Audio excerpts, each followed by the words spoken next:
Vamos a ir a primer libro, a los Reyes, Primera de Reyes, capítulo 17. Antiguo Testamento, Primera de Reyes 17.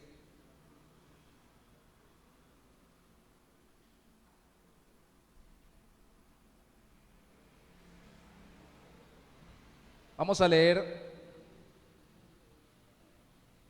el versículo 8 y 9 inicialmente. Primera de Reyes, capítulo 17, versículo 8 y 9. Dice la palabra del Señor: vino luego a él palabra de Jehová diciendo: levántate, vete a Sarepta de Sidón y mora allí. He aquí, yo he dado orden allí a una mujer viuda que te sustente. Vamos a orar un momento más. Padre, es tu palabra abierta y obviamente será por nosotros en este momento tu palabra meditada, pero ni la revelación ni la iluminación de tu palabra, la revelación en entonces y la iluminación ahora para nosotros depende de nosotros, depende de la obra de tu Espíritu Santo.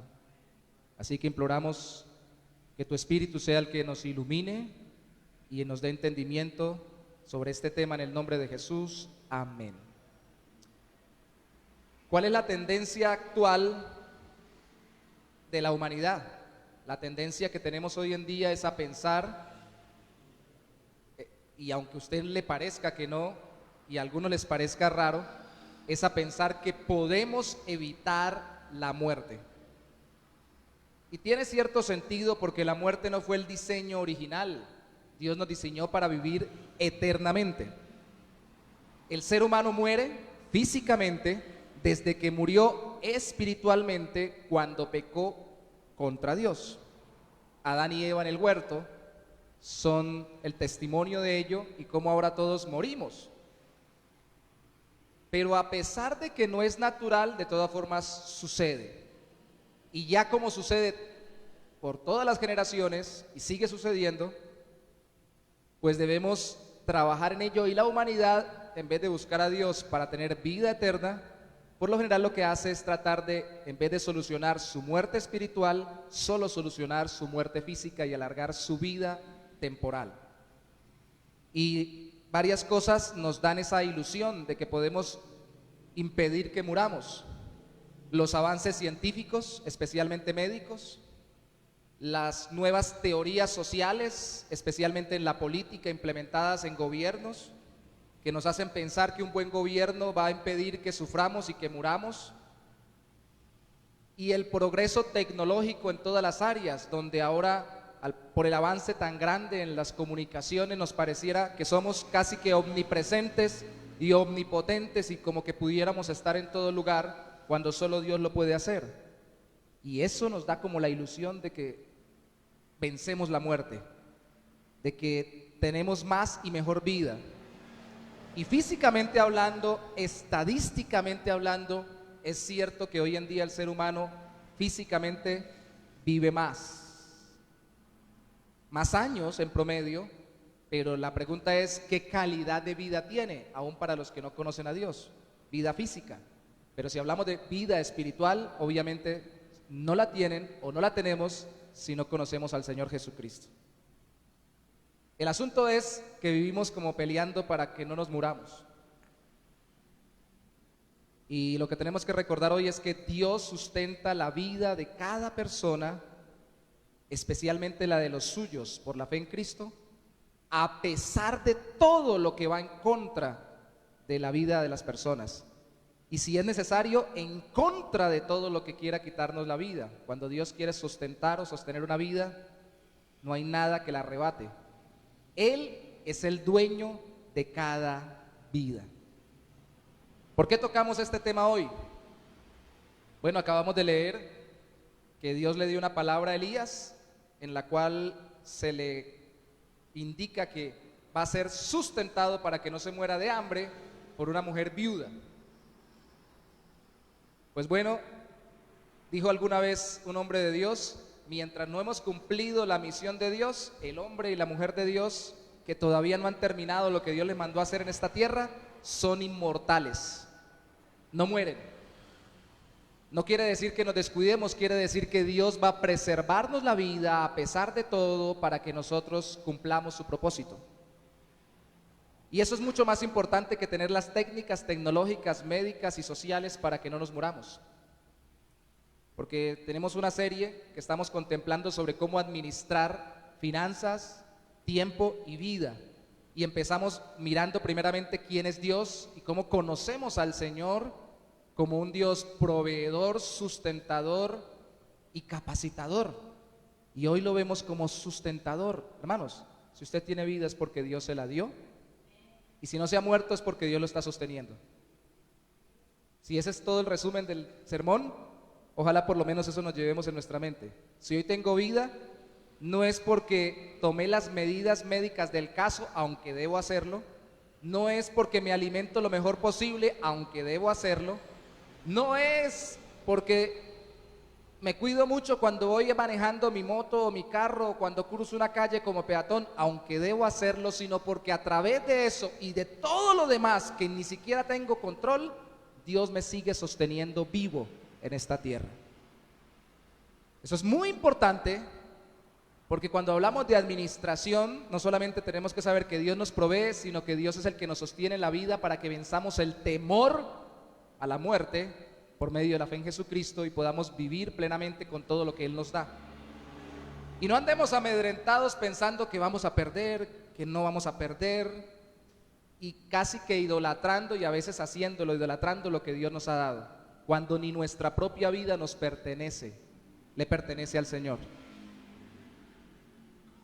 A Dios es a quien le pertenecemos. Usted no le pidió la vida, yo tampoco, pero debemos darle gracias no solo porque nos la dio físicamente, sino también eternamente si hemos confiado en Cristo como nuestro Salvador. Somos de Él. En la palabra o el mensaje que Dios le dio a Elías, vemos cómo Dios sustenta su vida según el mandato soberano de Él. Fíjense dos elementos que quiero que tengan en cuenta por todo el sermón. Si no los recuerdo, por favor recuérdelos ahora y al final. Primer elemento, mire el versículo 9 de Primera de Reyes 17. Primera de Reyes 17:9 dice: levántate, vete a Sarepta de Sidón y mora allí. La orden de Dios para la persona, para que la persona la obedezca. Y luego dice: he aquí, yo he dado orden allí a una mujer viuda que te sustente. Eso es la orden de Dios para las circunstancias alrededor de la persona. Dios ordena o le manda a la persona, pero también Dios ordena o manda a las circunstancias alrededor de la persona. Y aunque ahí dice que le ordenó a la viuda, realmente cuando llega Elías, lo veremos en un instante que meditemos un poco más, ella no había recibido ninguna orden literal. Dios, cuando dice que ordenó a la viuda, está diciendo que Él ya determinó que a través de esta mujer y de determinadas circunstancias con ella, Elías fuera sustentado para que no muriera. Entonces Dios nos ordena a nosotros y Dios ordena a las circunstancias y al mundo, y las dos cosas son importantes: su voluntad dirigiéndonos a nosotros y su voluntad determinando lo que sucede alrededor de nosotros. Y si no, no estaríamos vivos, porque usted puede ser muy obediente y estar haciendo lo que Dios le dijo que hiciera, pero si Dios determina que alrededor suyo pase un tiroteo y una bala de las que salen perdidas o sin rumbo fijo llegue a usted y le traspase el corazón, muere. Ahora, si Dios determina de que no suceda eso, a pesar de que usted esté en medio de un tiroteo, habiéndolo obedecido, pues Dios le guarda la vida. Y esto último providencial es muy importante para las personas cuando todavía no han conocido al Señor. Yo recuerdo que una vez en Venezuela un hombre nos dijo que él creía que Dios existía porque un día, de una forma rara, dice él, en medio de su mundanalidad y de su pecado, perdición en diferentes vicios, lo fueron a matar, y él dice que estaba en un cerro y él sintió que estaba ya al borde del cerro, del lugar alto, que alguien lo agarró por la cintura, por la pretina del pantalón y lo tiró para que rodara cuando ya le iban a disparar y a matar. Y él dice, yo sé que fue Dios de una forma rara, no sé si fue un ángel, no sé si fue qué fue, pero me salvó la vida providencialmente. Y uno escucha a mucha gente cuando se salva de un accidente fatal, cuando se salva, por ejemplo, de una UCI, habiendo estado con intubación, hoy en día con la virosis más todavía. Uno escucha a todo el mundo, ay, Dios me dio otra oportunidad. Y es cierto, porque ¿quién controla la vida sino Dios? Es verdad. El asunto es que no solamente es que Dios mande las circunstancias, sino también mande a nuestros corazones y le obedezcamos. Son las dos cosas al tiempo. Y esas dos cosas son las que permiten que estemos vivos. ¿En qué circunstancias Dios le ordenó a Elías y ordenó a las mismas circunstancias? Para que él tuviera comida y bebida, sustento. Por favor, no se lleve la impresión con este sermón que yo estoy hablando de que Dios nos dé demasiado. Apenas estamos conociendo las bases de lo que es la administración de todo lo que tenemos. Y le voy a dar un secreto, para que usted pueda administrar un secreto a voces. Cualquier cosa que tenga y hacerlo prosperar, primero tiene que estar vivo. Y para no morirse, tiene que tener comida y bebida. Si no come, se muere, ¿cierto? Igual que si nos falta la respiración, el aire, nos morimos. Entonces lo principal ahora es que nosotros alimentemos la fe en Dios, en que Él nos sustenta. Mire, esto es tan sencillo y tan básico que precisamente es en lo que más fallamos como creyentes. Cristo dijo que no deberíamos temer por el sustento y el abrigo, porque si Dios sustenta a los pajarillos y viste también a las flores, ¿cómo no lo va a hacer con nosotros que somos hombres incluso de poca fe? Entonces empezamos desde lo básico. Podemos empezar con técnicas y teorías sobre cómo prosperar nuestras vidas, cómo prosperar nuestro tiempo, cómo utilizar nuestras finanzas y recursos si desconfiamos de que Dios nos sostenga vivos. Si queremos hacerlo para la gloria de Dios y darle fruto a Él con nuestras vidas de lo que Él nos ha entregado. Entonces, cuando hablamos hoy en este sermón de que el Señor te sustentará, como a Elías, estamos diciendo te dará lo que necesitas para estar vivo. Otra cosa bíblica u otro evento bíblico que viene a mi mente fue cuando Jeremías escuchó que su secretario, Baruch, estaba inquieto porque no había recibido reconocimientos especiales por ser secretario del gran profeta Jeremías. Jeremías le contesta, está en el libro de Jeremías, que no busque para él grandes honores, sino que su vida le será por botín. Le quiere decir, el gran tesoro que usted va a tener es que no va a morir. Estamos en un tiempo, le dijo Jeremías, en que Dios está trayendo juicio sobre el pueblo, mucho tiempo después de lo que sucedió en este texto que leímos, y está trayendo pueblos enemigos, y va a ser arrasado Israel, vamos a ser exiliados, con tal de que usted quede vivo, dese por bien servido. Le dice. Usted no busque reconocimientos en esta época, le dice. Y muchas veces nos olvidamos de ello porque a veces nos fijamos tanto en si tengo o no tengo tal estilo de vida, tal nivel económico, tal alcance financiero, tal reconocimiento público, y dejamos de dar gracias a Dios por el mero hecho de estar vivos, de que Él nos sustenta. Y peor aún, como lo vamos a ver al final del mensaje, renegamos por estar vivos. No se preocupe, eso también le pasó a Elías y a los profetas. Pero sí ocupémonos en mirar cómo el Señor nos sustenta. Cuando los sistemas humanos, 4 cosas vamos a ver. Cuando los sistemas humanos, Dios nos sustenta, Dios nos sigue sosteniendo la vida. Cuando los sistemas humanos faltan, fallan, persiguen y deprimen. Cuando los sistemas humanos faltan, Dios nos sigue sustentando. Cuando los sistemas humanos fallan, Dios nos sigue sustentando. Cuando los sistemas humanos para preservarnos la vida nos persiguen, incluso para quitarnos la vida, Dios nos puede sustentar. Y cuando los sistemas humanos nos deprimen al punto de incluso de querer perder la vida, también Dios nos puede sustentar. O sea que aquí no hay nada contra Dios. Por eso cantábamos hace un momento, si te tengo a ti, lo tengo todo. Cuando los sistemas humanos faltan, lo vemos allí. Para que dependiera de Dios, Elías fue sustentado primero por la creación. Vayamos un poco más atrás, capítulo 17, vamos a leer hasta el versículo 7 y nos centramos en el 4.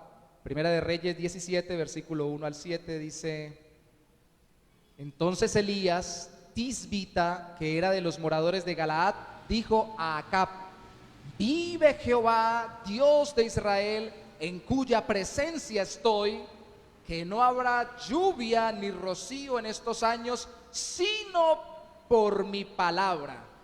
Y vino a él palabra de Jehová diciendo: apártate de aquí y vuélvete al oriente y escóndete en el arroyo de Querit, que está frente al Jordán. Beberás del arroyo, y yo he mandado a los cuervos que te den allí de comer. Y él fue e hizo conforme a la palabra de Jehová, pues se fue y vivió junto al arroyo de Querit, que está frente al Jordán. Y los cuervos le traían pan y carne para la mañana, y pan y carne para la tarde, y bebía del arroyo. Pasados algunos días se secó el arroyo, porque no había llovido sobre la tierra. Wow, esto es una historia. Hay un rompimiento impresionante en la narrativa en Reyes, en la Primera de Reyes, cuando empieza la historia de Elías. Es como si viniera hablando de los reyes y ya dejemos de hablar de los reyes y empecemos a hablar de los profetas. Y los profetas toman un protagonismo importantísimo, porque al parecer lo que el autor, guiado por el Espíritu Santo de Dios, nos quiere mostrar es que en esta época de la historia de Israel, los reyes, debiendo ser los instrumentos de Dios para bendición, eran el tropiezo del pueblo de Israel, porque ellos se desviaban detrás de los cultos idolátricos y abandonaban a Dios. Pero había una casta de personas que Dios levantaba, que le llama la Biblia profetas. Y esos profetas Dios los levantaba para que caminaran fielmente con Él, proclamaran la palabra de Dios, y para que al mismo tiempo denunciaran el pecado de los reyes y de todo el pueblo. Hay varios profetas, 3 o 4 antes del profeta Elías, pero definitivamente en el relato de Reyes, pero definitivamente Elías y después Eliseo marcan una etapa de la historia de Israel muy fuerte, tanto que hasta el tiempo de Jesucristo y aún hoy en día los judíos que no han creído en Cristo recuerdan esta época como una época gloriosa. La comparan solo en su grandeza, en la obra del Señor a través de hombres que fueron su instrumento, con la época de Moisés, donde Dios hizo tantos milagros y los sostuvo. Y para nuestro tema de hoy es muy importante recordarlo, porque recuerde que Moisés, Dios lo usó también para sostener al pueblo en medio de un desierto, milagrosamente dándole maná. Qué curioso, ¿no? Que entre más poderoso y grande es el obrar de Dios, mayores fueron las dificultades que tuvo que atravesar su pueblo, pero más grande su compromiso en sustentar su vida de forma milagrosa y no de cualquier manera, como le pasó a Elías. Elías, Dios lo levanta, no se conoce mucho de él, no hay una introducción, lo único que dice que es Tisbita, dice el autor. Algunos dicen que era porque era una aldea y se le llama así, tal vez de Tisba o Tisbajá. Otros dicen que no, que al parecer Tisbita tal vez era una condición de él, alguna característica especial, que era una especie de nazareato, de consagrado especial, como lo fue Sansón en el libro de los jueces. El caso es que no se sabe muy bien, solo aparece Elías allí en el texto. Es un personaje real porque Cristo luego lo cita, y siendo real, Dios lo envía a hablarle al rey más perverso que había existido en la época, que fue el rey Acab, con la mujer más tremenda que podía haber tenido un rey, que era Jezabel. Y al confrontar el pecado, él sale después huyendo por guía de Dios. Aquí no lo dice abiertamente, pero muy seguramente Dios le dice que se vaya, porque tal vez Acab querría matarlo cuando se atrevió a decir esa profecía. Pero como era una profecía de algo sobrenatural, que no iba a llover porque seguramente venía lloviendo, y que ese iba a ser el castigo que a través de la naturaleza Dios iba a traer del pecado del pueblo, pues seguramente se quedaron esperando a ver si se cumplía la palabra, la profecía. Si se cumple, y si no se cumple, este es un loco más hablando de parte supuestamente de Dios. Lo cierto es que para que dependiera de Dios, Elías fue sustentado por la misma creación de Dios, ni siquiera por otro ser humano. Claro, fue la forma de protegerlo, muy seguramente de la ira del rey Acab, pero no solo fue algo de protección, sino que también fue algo incómodo, no deleitoso, porque los que lo sustentaron, listo, no fueron personas, pero tampoco fueron ositos panda con un trajecito bien bonito y con delantal, fueron cuervos. Y leyendo usted algunos comentaristas, se da cuenta que algunos, por esa connotación tan difícil allí para un judío, han querido decir que la palabra cuervo simbolizaba algún nombre o algún oficio de alguna persona de la época, porque les cuesta mucho entender que los sustentara precisamente uno de los animales prohibidos en la Biblia para tener contactos con ellos. Todos los animales como los cuervos, los animales de carroña, como los que conocemos en Cúcuta, los conozco como chulos, en otras partes como gallinazos, en Venezuela como samuros, y todos los animales que se arrastran y todo lo demás eran prohibidos porque simbolizaban el pecado y también eran utilizados por las tribus o los pueblos paganos para hacer sus cultos a sus ídolos paganos. Entonces Dios los separaba del culto pagano, prohibiéndoles estos animales en cuanto a su consumo. Y para ellos, como cuando pasó en Pedro en Hechos de los Apóstoles, que Dios le mande un animal de esos a Pedro para que se lo comiera, aquí para que le trajera la comida a Elías, le debió haber costado un cuervo. No dice el texto, aquí utilice usted la imaginación y se vale, aunque no sepamos los detalles. Algunos pueden haber pensado, y de hecho lo escriben, que traía la carne y traía el pan, que es lo que dice la palabra que le traía. Versículo 4, que te den de comer allí, y versículo 6 dice pan y carne. Algunos dicen tal vez iba y se lo robaba en una casa y lo llevaba ya cocinado. Otros han llegado a especular, tal vez llegaba, lo consumía él y luego lo traía ya medio digerido y lo ponía como hacen las aves con sus polluelos, que primero lo regurgitan, lo comen y luego lo regurgitan o lo devuelven para que los pollitos se alimenten, y eso es un manjar para ellos. Esto último, más terrible, pero aún lo primero, de parte de un animal de este tipo, no es muy atractivo. Imagínese que usted le traiga un chulo, gallinazo o samuro, su comida todos los días en el pico de la boca, porque no era que viniera con una bandeja y con el ala así en la bandeja. Y diría, bueno, Señor, me está sosteniendo, pero ¿de qué manera? Dios estaba rompiendo los esquemas y le estaba mostrando, y eso tenemos que recordarlo, que aún los animales menos queridos son creación de Dios.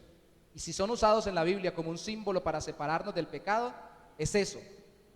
Hermanos, el murciélaguito no es malo. Él cumple una función en la tierra. Y así le hayan achacado lo del coronavirus a él o al pangolín, puede ser que haya pasado por ahí, como le achacaron el VIH al mono, aunque puede ser que haya pasado por ahí. Ellos no son animales diabólicos, aunque en los ritos satánicos y de brujería los utilicen por su relación con el ocultismo o su relación con las cosas putrefactas. No son animales diabólicos, cumplen una función. De hecho, si alguna vez se va como misionero a una cierta población del Asia, de pronto le sirven a usted, si llega a esa población, para honrarlo, un buen caldito de murciélago, y le ponen la cabecita en el plato principal para que usted la deguste y la chupe, porque eso es lo que piden ellos allá, para que usted dé a entender que está agradado con lo que ellos le sirven. Yo sé que eso nos parece terrible. Si usted le pregunta al hermano Héctor Dávila, a él le parecía muy terrible comer la mano de un mono, y allá en la tribu del norte de Santander le tocó consumirla. Tal vez a alguno de ustedes ya le parezca normal comer culebra, pero a otros no. El asunto es que ni siquiera acá se comieron los animales, sino que el animal les servía. Y aunque así fuera, Dios le está mostrando cómo toda su creación está girando bajo su control para nuestro servicio. Si te tengo a ti, lo tengo todo. El dueño de la creación es quien me sostiene, quien me sustenta. No fue cómodo, no fue muy delicioso, pero fue efectivo, no se murió. Ahí estaba vivo el hombre. Así que para depender de Dios, concluyamos nosotros en este primer punto, deberíamos salir a disfrutar de su creación, sin negar que lo que Elías recibió fue un milagro, pero para confiar más en Dios. Es cierto, yo no veo cuervos por ahí llevándole comida a la gente. Eso fue algo milagroso, sí, no fue algo que sucede normalmente. Pero también es cierto que nos falta, hermanos, si queremos administrar nuestra vida para la gloria de Dios, es bueno que así sea pararnos o sentarnos al lado de un árbol, así sea al frente de la casa, lo hagamos y miremos los pájaros y contemplemos la naturaleza y digamos, como Cristo nos enseñó, si el Señor sostiene este árbol, ¿por qué no me va a sostener a mí? La epidemia hoy en día no es de un virus, para mi concepto, como nunca lo ha sido, sino de miedo. Si usted quiere vacunarse, vacúnese. Si quiere distanciarse, distánciese. Si quiere tomar todas las medidas que quiera tomar, tómelas, pero por amor del Señor, recuerde que el que sustenta su vida es Dios. Siéntese al lado de un árbol, mire un pajarito que está vivo y diga: gracias, Señor, porque yo estoy vivo. Pare su ritmo de vida. A veces pensamos que encerrados delante de una pantalla de televisor o de celular vamos a obtener tranquilidad y fe para nuestro corazón. Busque la creación. Cuando aquí hemos tenido dificultades, el hermano que es psicólogo me ha ayudado con orientaciones prácticas de psicoterapia con algunas personas, porque él es un buen creyente y las sujeta a la palabra de Dios. Y una cosa tan sencilla para sacar a una persona de depresión ha sido, por ejemplo, vaya y camine por el parque. Siéntese al aire libre. Descubra que hay un Dios que sostiene el universo y deje de pensar que usted es el centro del mundo y desconfiar de que Dios no lo va a sostener o no lo va a tener vivo. Si no se ha muerto es por algo. Y entienda que Dios lo está sosteniendo junto con todos los demás.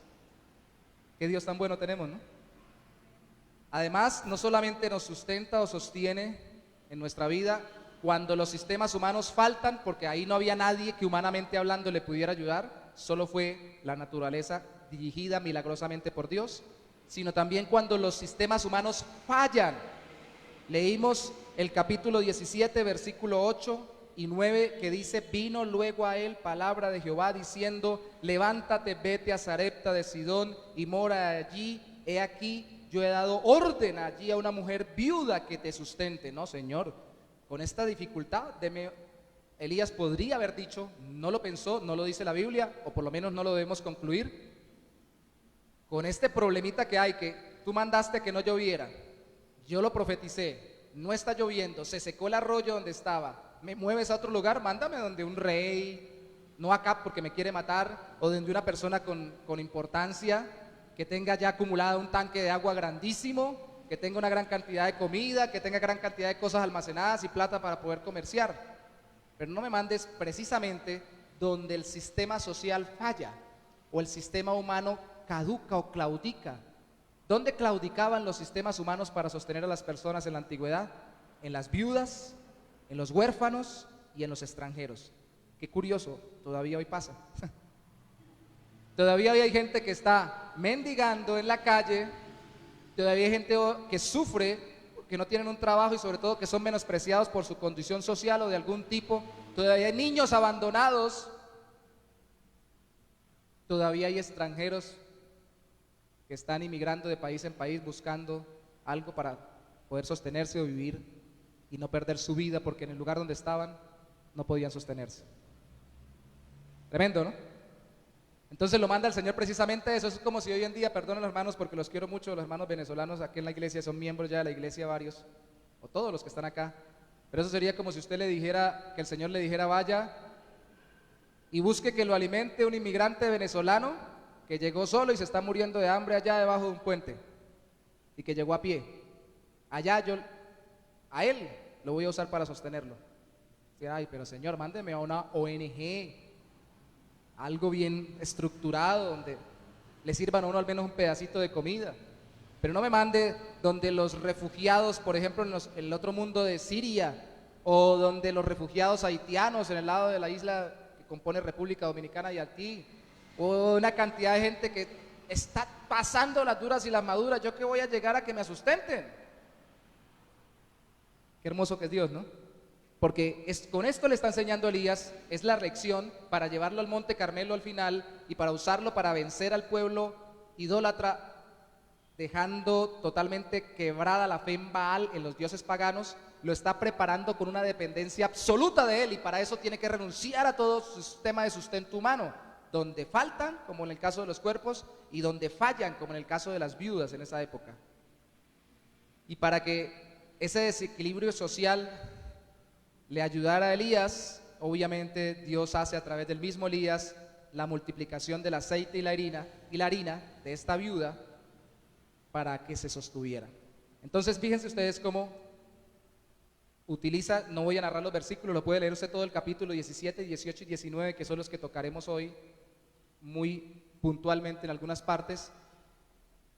Llega donde esta mujer le pide comida y ella obviamente le dice: le doy algo de tomar, pero algo de comer nos vamos a cocinar la última arepita, la última tortica para nuestro hijo y yo echarnos a morir. Y él le dice que es de parte del Señor, le da la palabra de Dios, ella confía en el Dios de Elías. Recuerden que en ese momento no se predicaba aún el evangelio, no se sabía cómo iba a ser el Salvador, Cristo. Esto es la fe básica, la fe en los Dios de los profetas, en el Dios de la Biblia, del Antiguo Testamento. Ella confía en ese Dios que ya no solamente sostiene la creación, sino que es capaz de hacer milagros en medio de la situación más difícil. Hace lo que Él le manda, el aceite se multiplica, la harina también, y no falta. Y así son sostenidos no solamente Él, sino también ella, obedeciendo ella al deseo de ser sostenido el profeta por mandato de Dios. Por eso es que Cristo dice en el Nuevo Testamento que el que da un vaso de agua a un profeta, recompensa de profeta recibe. Ahora yo le tengo una bendición a usted reservada en este mensaje, y es que ya no solamente es para personas específicas del pueblo de Dios. Ahora en Cristo todos somos sacerdotes, profetas y reyes. Somos un real sacerdocio, nación santa, y profetizamos no decretando qué es lo que va a pasar, sino proclamando la palabra profética segura, que es la Biblia, a través del evangelio. Declaramos la voluntad de Dios. Así que quien nos ayude a nosotros, si verdaderamente caminamos con Cristo, también será bendecido. A veces a uno le cuesta entender eso, ¿cierto? Mire, hermanos, hay gente en los barrios más pobres, de la gente se vuelve más generosa muchas veces. Y a veces uno va y predica el evangelio y hay gente que es la menos capacitada económicamente y dice, yo colaboro. Y usted llega a otras partes donde todo el mundo tiene plata y dice, vamos a buscar servir al Señor y vamos a reunir fondos. Y todo el mundo dice, ah, sí, bueno, yo después digo si doy o no doy. ¿Por qué? Porque el Señor nos enseña que la confianza en Él es confianza en Él y no en nuestro estatus social o en nuestra capacidad económica o en nuestro roce social del momento. Y si las personas que Dios va a usar son de este tipo, bendito sea el Señor, porque le encanta hacer con lo que el mundo considera poco, grandes milagros y grandes glorias. Esto lo utilizó Cristo. En el Nuevo Testamento, no lo busque, simplemente se lo voy a citar. En el capítulo 4, versículo 26, Cristo dijo que entonces, en el tiempo de Elías, Elías no había ido donde todas las viudas que había, porque había muchas viudas en el pueblo de Israel, padeciendo necesidad ya por ser viudas.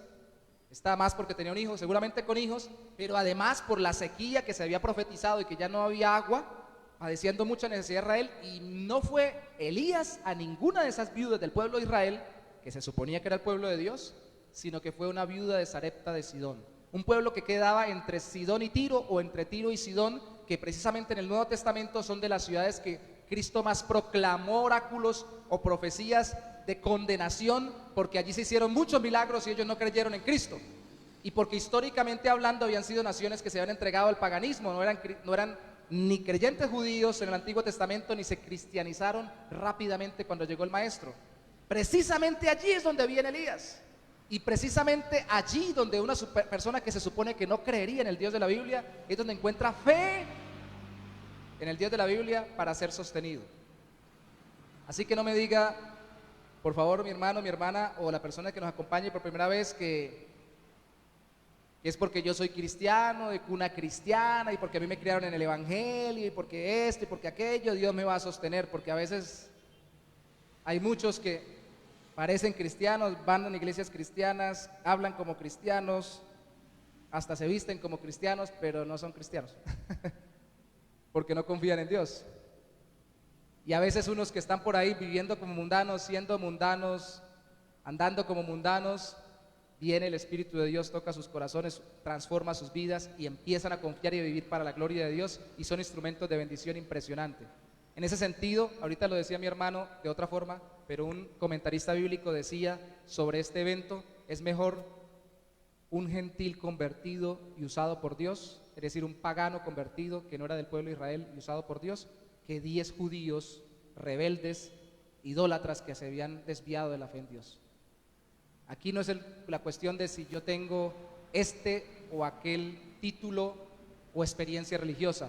Es confío o no confío que Dios está por encima de los sistemas que fallan, porque hoy la mayoría de gente, y no quiero meterle política al asunto, pero de todas formas estamos cerca de las elecciones, pero la mayoría de gente hoy en día y voy a decirlo así para que me entiendan que no estoy parcializándome hacia un solo lado, tanto de izquierda como de derecha política, y hasta del centro también, de todos lados, en todos los países, lo que más hacen es quejarse.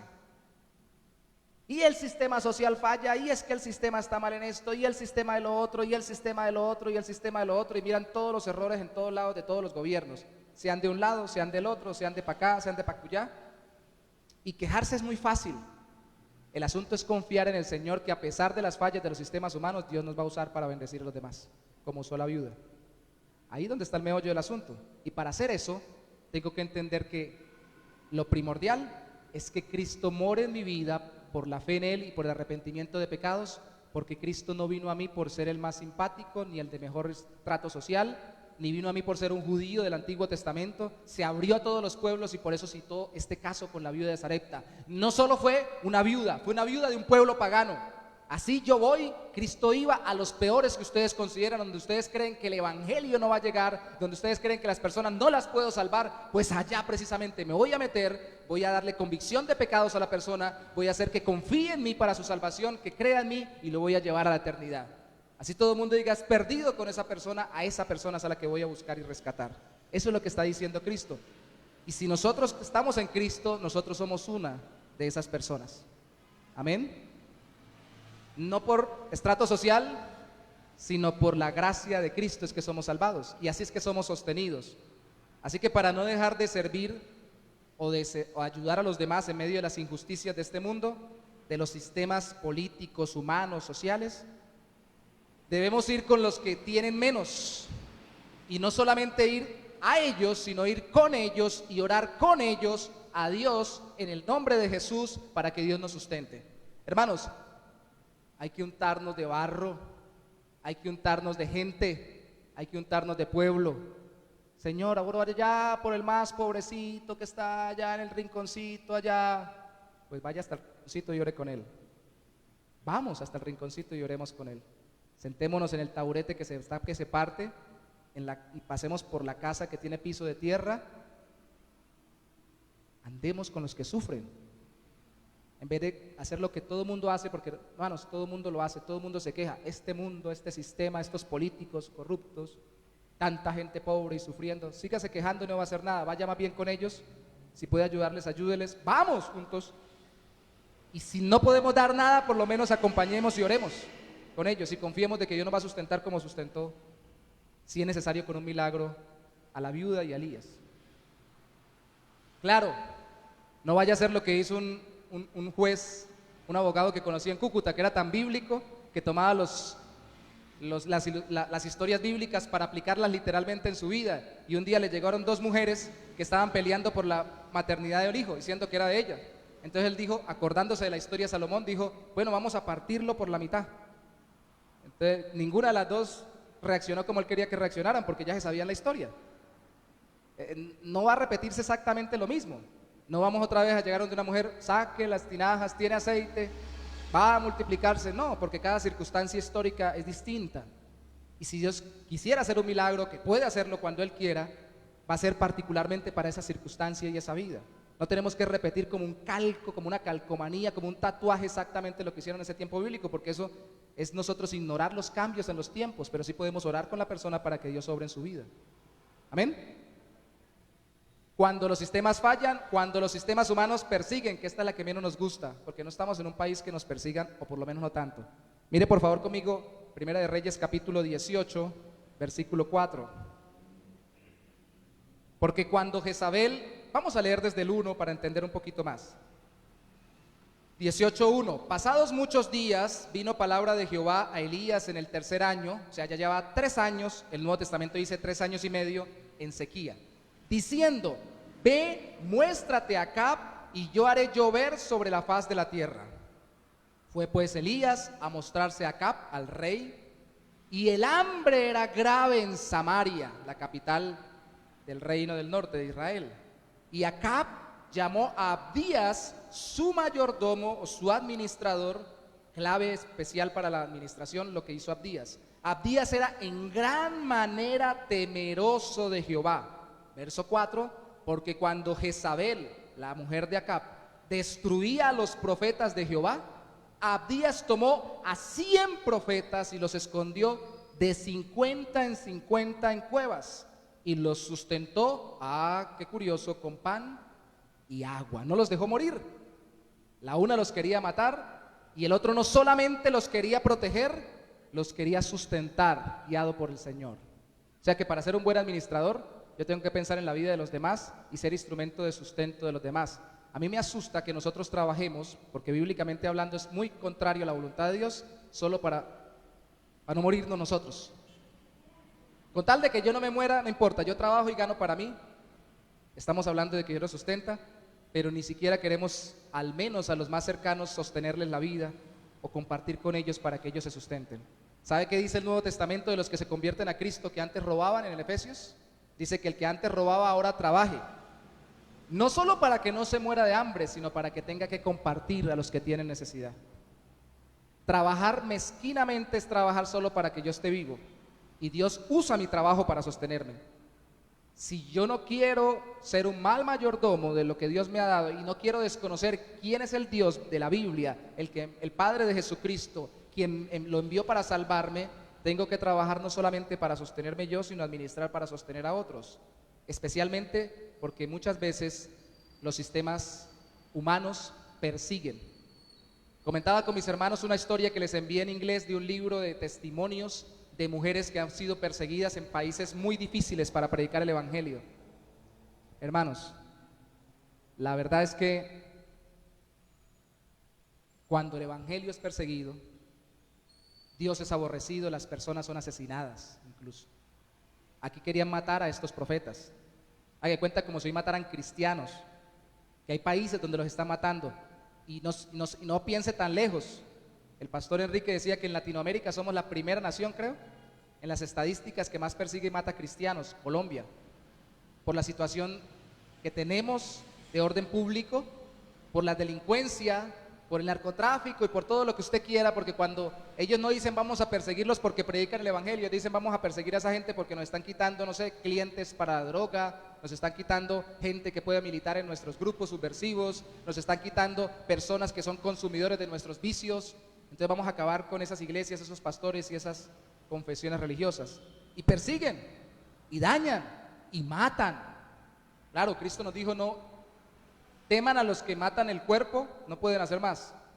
Teman a aquel que puede matar o totalmente condenar y destruir, no solo el cuerpo, es una destrucción no de aniquilación, sino de sufrimiento eterno, sino también el alma en el infierno, eternamente. Y ese no es el diablo también va para allá. Ese es Dios, quien determina juicio sobre los que no se entregaron a Cristo. Así que el cristiano debería ser aquel que confíe cuando los mismos sistemas humanos ya no solamente faltaron, me quedé solo, todo el mundo se murió de chikungunya, bueno, digo chikungunya para no mencionarla de ahorita, acabó todo y quedé solo acá, me tocó sostenerme como los antiguos indígenas buscando animales por ahí a cazarlos. No solamente cuando pasa eso, sino también cuando fallen. Tenemos un buen sistema de gobierno y todo lo demás y resulta que hay mucho pobre. Pero también cuando persigan y empiecen a buscarnos para matarnos. Ahí también puedo confiar en Dios. Para que Jezabel, la mujer de Acab, no matara a los profetas, Abdías, el mayordomo de Acab, lo sustentó. La cosa que tenemos que dejar en salvedad es que Abdías no dejó de trabajar para el político corrupto, para Acab.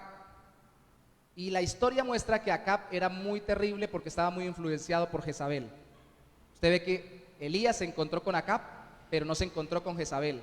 Buscó hablar con Acab, pero no con Jezabel. Dios lo mandó a hablar con Acab, pero no con Jezabel. Y la que mandaba a matar directamente y despiadadamente era Jezabel.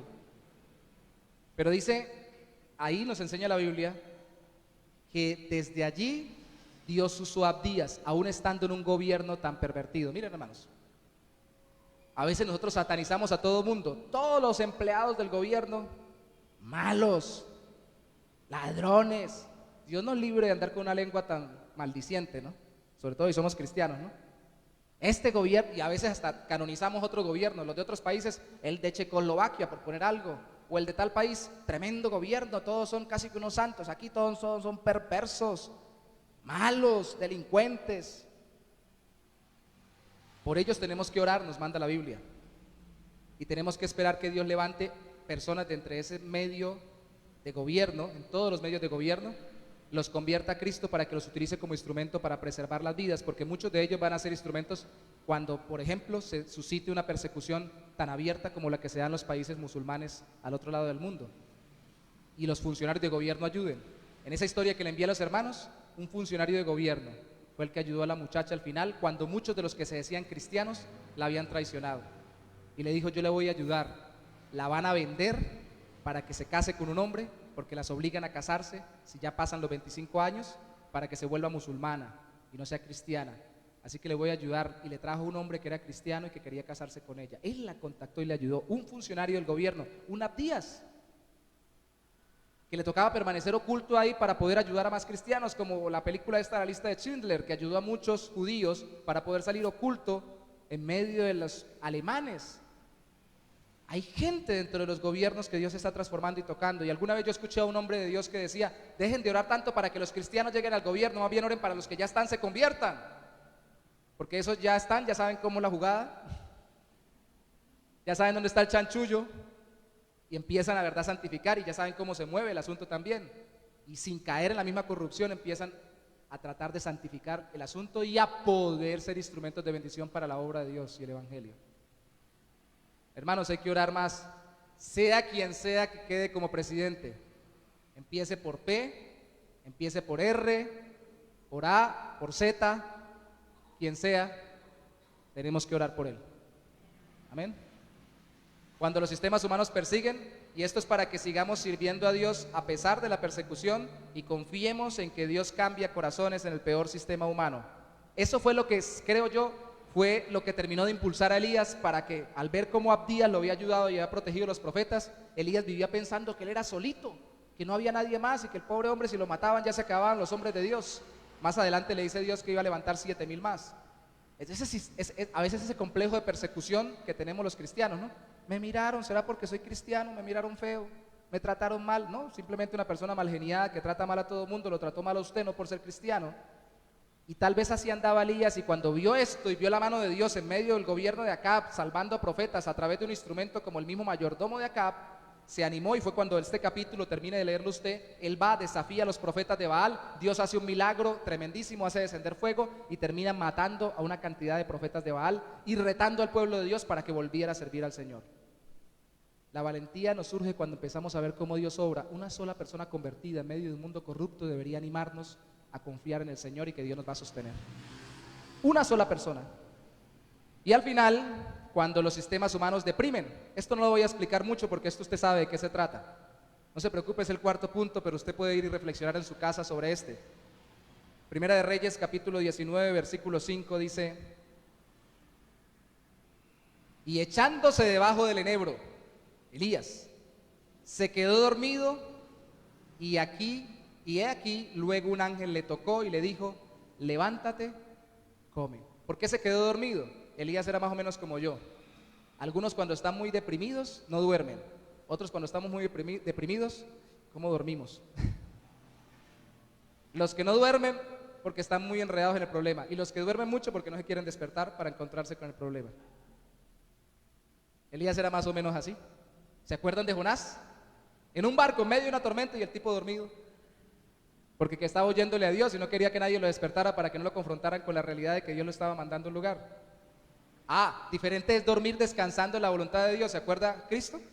En medio de la tormenta, durmiendo, él estaba descansando y los demás sí estaban desconfiados, y cuando se levantó, calmó la tormenta y vamos a dormir. O por lo menos descansemos tranquilos porque estoy al control. El caso es que estaba deprimido. Si usted lee los primeros versículos, estaba a punto del suicidio, le estaba pidiendo a Dios que le quitara la vida, que ya no quería vivir. Pasa con él, pasa con usted, pasa con cualquier persona, pasa en las mejores familias, incluso en familias cristianas. Señor, ya no quiero vivir, ya para qué vivo, si ya no tengo lo que tuve, o no tengo lo que nunca he tenido y que quisiera tener, o no tengo lo que tiene el vecino, eso peor, de envidia, o no tengo lo que me imaginé que debería tener. Nos enfocamos en lo que estamos viviendo, en las circunstancias, y queremos morirnos.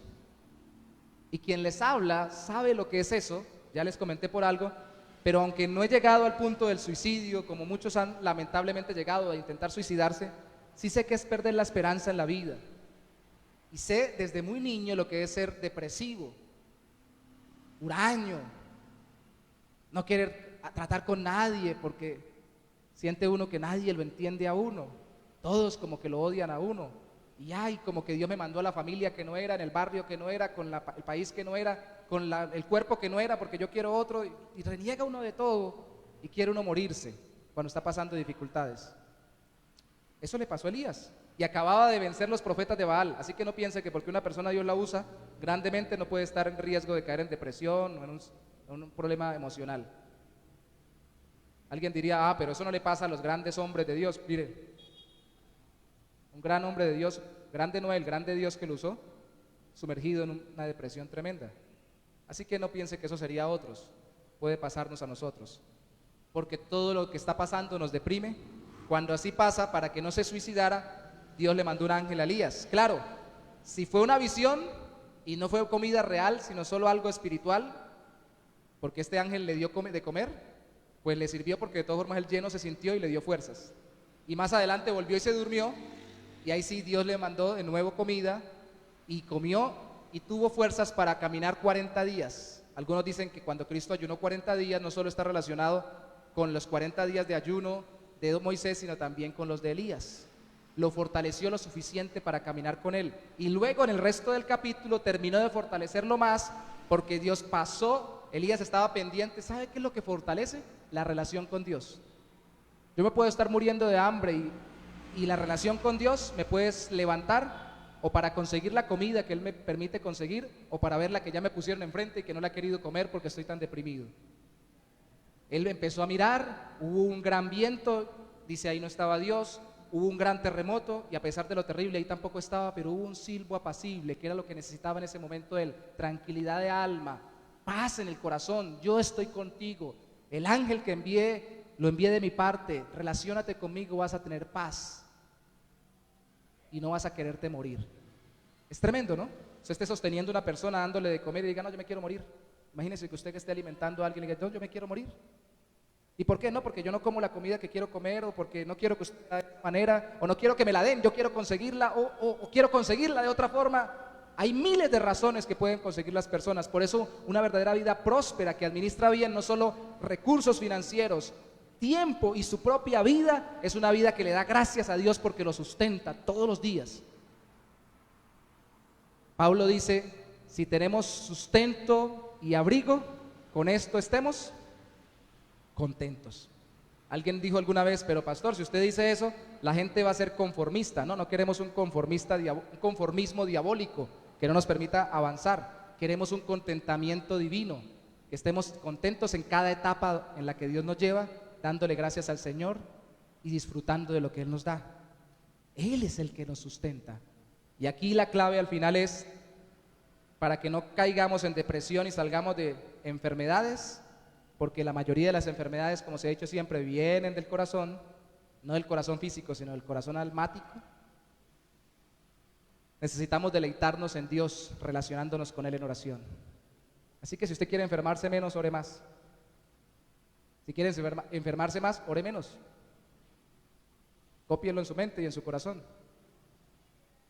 En el Salmo 41 que yo estuve, les confieso, dubitando en si me pasaba este tema en el Salmo 41 o en este texto, en esta historia, en el versículo 3, después que dice que el que alimenta al pobre relaciona la persecución, la falta de recursos, pero dice que Dios lo sustentará, dice que Dios mullirá su cama, que significa la va a acomodar para que se sane o se levante.